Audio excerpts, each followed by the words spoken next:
La 23e édition est lancée aujourd'hui. Je pense que c'est une édition sous le signe du renouveau un petit peu. Oui, on essaie de apporter une nouvelle ère pour la foire, là, des nouveautés, changer un peu le concept. Ce sera plus la foire telle qu'on la connaissait, ça va être un peu nouveau, un nouveau concept redessiné un peu. Qu'est-ce que ça va signifier vraiment sur le festival? Ben, d'abord, l'aménagement du site va être différent un peu. On était habitué de voir le gros chapiteau, là, tout était en dessous. Cette année, on change un peu, on enlève ça. Ça va être plusieurs chapiteaux, mais un peu plus petits, plus répartis sur le site. On va essayer de créer une ambiance plus justement de foire, quelque chose de plus festif.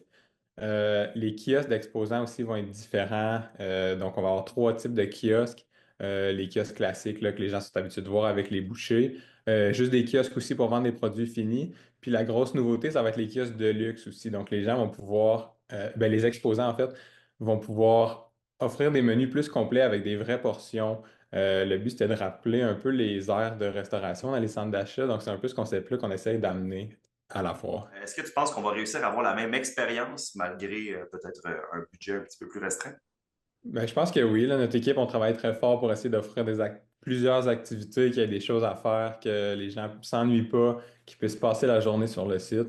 Donc oui, c'est sûr que le budget, ça reste toujours un défi, mais je pense qu'on est capable de bien jongler avec ça puis d'offrir un événement qui va être quand même à la hauteur des attentes. On était au troisième week-end d'août d'habitude. Là, on tombe le premier, donc du 31 juillet au 3 août 2025.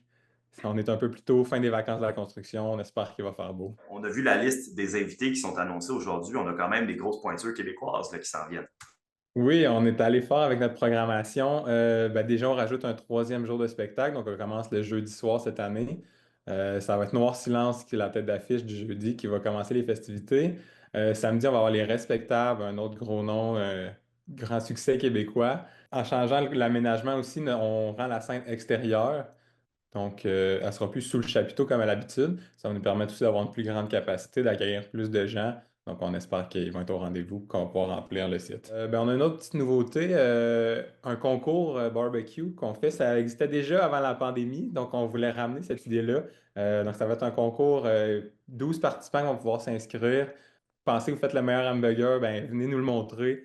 Venez faire participer à la compétition. On va avoir des juges qui vont choisir le gagnant, qui vont remettre un prix. Je pense que toute la région a eu un peu peur de le perdre, la foire gourmande. Tout le monde a entendu parler de la saga de l'année dernière, le retirement du financement. Est-ce que c'est une mission accomplie pour vous d'être là aujourd'hui devant moi et de dire on fait le lancement, ça va se passer? C'est un succès en tant que tel d'être là cette année, mais notre mission n'est pas finie. Tu sais, on a eu des difficultés avec notre budget, donc on veut continuer ça, puis continuer sur la bonne lancée, puis se replacer pour les prochaines années.